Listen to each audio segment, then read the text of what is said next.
What's up, guys? It's Gray's Garage, or Anthony, or A&W Cars, or whatever name we have. I haven't figured anything out yet because I haven't figured anything that sounds really flashy. So if you have anything that you think sounds good, leave it in the comments below.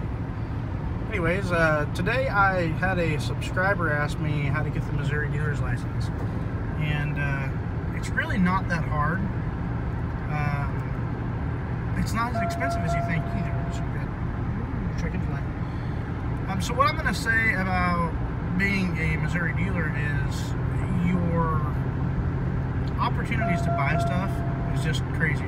You know, I figured we'd still kind of buy the same stuff, but like we gave $150 for this car, you know, and just wouldn't start. You don't find those deals in the day-to-day market of Craigslist. You know, you find it with blowing motors and stuff, sure, because that's what we normally did. But anyways, back on to the subject at hand, which is how to get your Missouri dealer's license. The first thing that I suggest is to go to your local insurance agent and ask if he does what they call dealer lot insurance. And if he doesn't, find a company in your neighborhood or region that does dealer lot insurance and go get a quote for a year of insurance first, because that is your deciding factor whether you can make it or not. Us, with a great credit score and everything, our dealer lot insurance was like $1,300 a year, which is very, very cheap for dealer lot insurance. I guess some people pay upwards of $5,000 for their first year, because the first year is always the hardest to get. So check that first, and then the second thing you have to do after you check that is you really want to check and see how much a bond costs. They just upped the bond to $50,000 bonds, so you need to get a bond for $50,000. Check and see, another Park Avenue. You need to check and make sure that you can afford those two things, because that's going to be your main business cost. You pay, so once you do that, you're going to have to go to a seminar, a dealer seminar in Missouri. There's like 2 people that do it. I'm going to tell you right now, you learn some stuff there, but for me, you know, who bought and sold cars my whole time, I really didn't learn much, but I did get a book of like how to cheat. You know, it's a big book that you go back to anytime you need to teach you what you need to do. What I did not like about that is that dealer seminar is only good for a year. So make sure you're ready to get your dealer's license before you go to the seminar, because we went to the seminar in October, then actually had to redo our seminar again because we waited until next October. So what that problem is, the highway patrol has to come and inspect your lot, and they will not do it right away. It might take them a month to get out there, and if it takes them a month to get out there like it did for us, which was 24 days, that put us past our 1 year on the seminar, and the seminar is only good for exactly 1 year, and they don't care if it's a day, they don't care if it's a week, they don't care if it's a month. You have to retake it. More money in their pocket. So that's another thing you have to do, is take your dealer seminar course, and then after that, you know, it's just a lot of little stuff. You know, it's not anything major. You have to have your own lot. You know, you can do it out of your house if you have to have a display lot, so where to park your cars. It doesn't have very many guidelines or anything like that. So like ours, you know, ours is gravel, but it doesn't have to be gravel. I know the guy at the road does it out of his house, but you do have to have a place of business. So, you know, whether it's a shed or a small trailer or anything like that, that can be your place of business as long as it doesn't have wheels. It cannot have wheels. It just says that in Missouri state statute, or whatever you want to call it. So you got your insurance, you got the dealer seminar, everything like that. So another thing about your building is you have to have a sign at your place of business. Your sign has to be like, the letters have to be at least 6 inches tall. And then you have to also go along with your, what's going on up here? You also have to go along with your local people, you know, so your local people will say, no, like our local, we had to have a fire extinguisher, you know, and that's just for our city. A lot of places probably don't have that.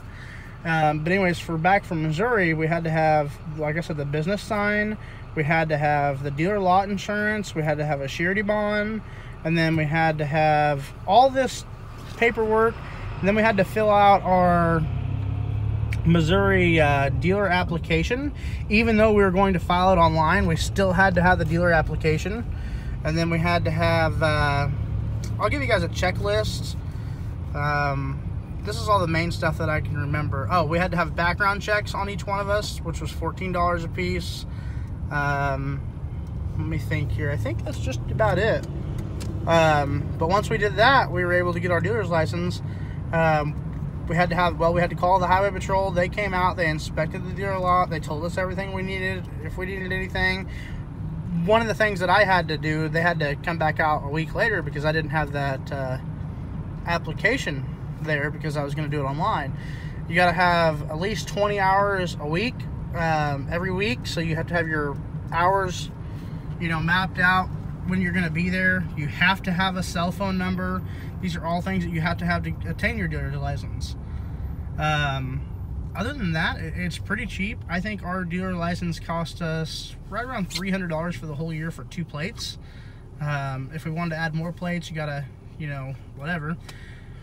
So a couple drawbacks of being a Missouri dealer, and a couple benefits. Benefit is you no longer have to mess with titles. You know, you get the title and you can sign it as A&W Cars, and you don't have to go to the license bureau or anything like that. You're legal. Your insurance for your lot, your insurance, you know, your dealer plates, you're legal to drive the car around, you know, to test it out and drive it to make sure it's a good car without getting each one legal. The next thing is, you know, the opportunity to go to the auctions. You know, you can get really, really, really good deals on auctions. So that would be what I would consider the second benefit. The third benefit would be, let's see here. What would the third benefit be? I mean, there's a lot of benefits. It's just nice to be able to drive your vehicles whenever you want, you know, whether they're ones that you're still working on or not. So a couple drawbacks. Every car has to have a sticker in the window that says, you know, warranty. You know, it's a federal buyer's guide. Every month you have to turn in a report of your sales. Other than that, that's about it, you know, and it's really rough.